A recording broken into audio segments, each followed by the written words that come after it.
इस दिन कोई भी इंसान बहादुरी का दिखावा नहीं कर सकेगा।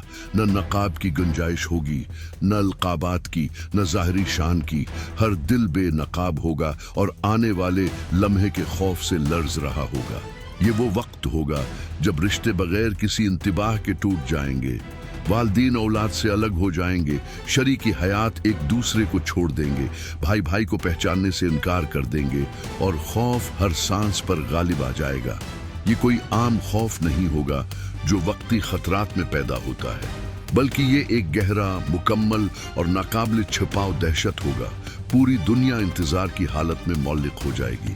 बेशुमार हुजूम के दरमियान एक मंजर सबकी तवज्जो अपनी तरफ खींच लेगा।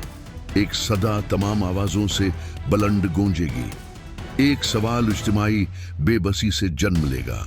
रसूल से सवाल किया जाएगा, दौलत के बारे में नहीं, ताकत के बारे में नहीं, बल्कि आखिरी गुजरगाह के बारे में। वो पल, वो रास्ता जो अब्दी हलाकत और दायमी नजात के दरमियान हद फासिल है। ये गुजरगाह जमीन पर जानी पहचानी किसी चीज से मुशाबा नहीं होगी। न इसकी चौड़ाई महफूज होगी, न इस पर इत्मीनान मैसर होगा, न गफलत की इजाजत। उसकी साखत किसी तेज धार से ज्यादा बारीक होगी। बुनियाद गैर मुस्तहकम होगी और रास्ता ऐसे शालों से घरा होगा जो कभी बुझते नहीं। वहां हर रूह इसी हिसाब से आगे बढ़ेगी जो उसने अपनी जिंदगी में तैयार किया होगा। कुछ एक लम्हे में पार कर जाएंगे, पलक झपकने जितना वक्त काफी होगा। कुछ अंधेरे को चीरती रोशनी की तरह आगे बढ़ेंगे। बाज हल्केपन के साथ उबूर करेंगे जैसे आसमान की मखलूक की खामोश परवाज। कुछ तेजी से मगर अदम तवाजुन के साथ आगे बढ़ेंगे, संभलने की कोशिश करते हुए। और कुछ ऐसे भी होंगे जो शदीद मुश्किल से चलेंगे, हर कदम पर लड़खड़ाते हुए। ये न किस्मत होगी, न इत्तिफाक, न किसी कस्म की जानदारी। हर हरकत माजी के इंतखाब की एकास होगी।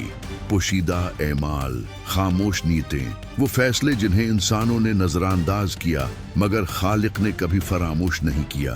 इस दिन कोई भी इंसान बहादुरी का दिखावा नहीं कर सकेगा। न नकाब की गुंजाइश होगी, न अलकाबात की, न ज़ाहरी शान की। हर दिल बेनकाब होगा और आने वाले लम्हे के खौफ से लर्ज रहा होगा। ये वो वक्त होगा जब रिश्ते बगैर किसी इंतबाह के टूट जाएंगे, वालदीन औलाद से अलग हो जाएंगे, शरीकी हयात एक दूसरे को छोड़ देंगे, भाई भाई को पहचानने से इनकार कर देंगे और खौफ हर सांस पर गालिब आ जाएगा। ये कोई आम खौफ नहीं होगा जो वक्ती खतरात में पैदा होता है, बल्कि ये एक गहरा, मुकम्मल और नाकाबिल छिपाव दहशत होगा। पूरी दुनिया इंतजार की हालत में मौलिक हो जाएगी। बेशुमार हुजूम के दरमियान एक मंजर सबकी तवज्जो अपनी तरफ खींच लेगा। एक सदा तमाम आवाजों से बुलंद गूंजेगी। एक सवाल इज्तिमाई बेबसी से जन्म लेगा। रसूल से सवाल किया जाएगा, दौलत के बारे में नहीं, ताकत के बारे में नहीं, बल्कि आखिरी गुजरगाह के बारे में। वो पल, वो रास्ता जो अब्दी हलाकत और दायमी नजात के दरमियान हद फासिल है। ये गुजरगाह जमीन पर जानी पहचानी किसी चीज से मुशाबा नहीं होगी। न इसकी चौड़ाई महफूज होगी, न इस पर इत्मीनान मैसर होगा, न गफलत की इजाजत। उसकी साखत किसी तेज धार से ज्यादा बारीक होगी। बुनियाद गैर मुस्तहकम होगी और रास्ता ऐसे शालों से घरा होगा जो कभी बुझते नहीं। वहां हर रूह उसी हिसाब से आगे बढ़ेगी जो उसने अपनी जिंदगी में तैयार किया होगा। कुछ एक लम्हे में पार कर जाएंगे, पलक झपकने जितना वक्त काफी होगा। कुछ अंधेरे को चीरती रोशनी की तरह आगे बढ़ेंगे, बहुत हल्केपन के साथ उबूर करेंगे जैसे आसमान की मखलूक की खामोश परवाज। कुछ तेजी से मगर अदम तवाजुन के साथ आगे बढ़ेंगे, संभलने की कोशिश करते हुए। और कुछ ऐसे भी होंगे जो शदीद मुश्किल से चलेंगे, हर कदम पर लड़खड़ाते हुए। ये न किस्मत होगी, न इत्तिफाक, न किसी कस्म की जानदारी। हर हरकत माजी के इंतखाब की एकास होगी। पोशीदा एमाल, खामोश नीयतें, वो फैसले जिन्हें इंसानों ने नजरअंदाज किया मगर खालिक ने कभी फरामोश नहीं किया।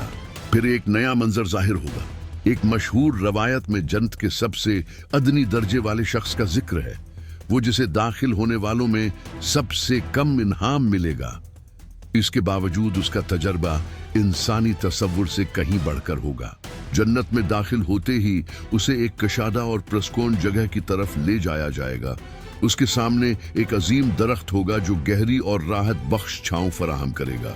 तमाम आजमाइशों के बाद थका हुआ वो शख्स एक आजिजाना दरख्वास्त करेगा, न कोई बड़ी ख्वाहिश, न कोई शान व शौकत, बस इस साया के करीब जाने की इजाजत ताकि आराम कर सके। रब इससे पूछेगा कि अगर ये अता कर दिया जाए तो क्या वो मजीद कुछ नहीं मांगेगा? जवाब खुलूस से भरा होगा। वो वादा करेगा कि अब कोई सवाल नहीं करेगा। मगर जब वो अपनी ख्वाहिश पालेगा तो दिल में एक नई तमन्ना जाग उठेगी, मजीद करबत, मजीद सुकून। वो दोबारा मांगेगा और फिर यकीन दिलाएगा कि ये आखिरी दरख्वास्त है। ये गुफ्तगू कई बार दोहराई जाएगी, नाफरमानी की वजह से नहीं बल्कि इंसानी फितरत की उम्मीद की वजह से, यहाँ तक कि आखिरकार उसे उसके मुस्तकिल घर तक पहुंचा दिया जाएगा। एक ऐसा महल जो जमीनी हुस्न के हर तसव्वुर से बढ़कर होगा, वहां उसे इज्जत के साथ खुश आमदीद कहा जाएगा। बताया जाएगा कि ये सब अल्लाह की मर्जी से है। इतनी बड़ी अनायत के सामने वो ये गुमान करेगा कि किसी और को ऐसा कुछ नहीं मिला, हालांकि ये जन्नत वालों में सबसे कम दर्जा की नामत होगी। आखिर में ये दास्तान एक दुआ पर खत्म होती है, एक सच्ची इल्तजा जो अपनी कमजोरी का शूर रखने वाले दिलों से निकलती है कि हमें आग से महफूज रखा जाए, हमें दायमी आराम की तरफ ले जाया जाए और फैसला के दिन से पहले हम पर रहमत नाजिल हो। आमीन।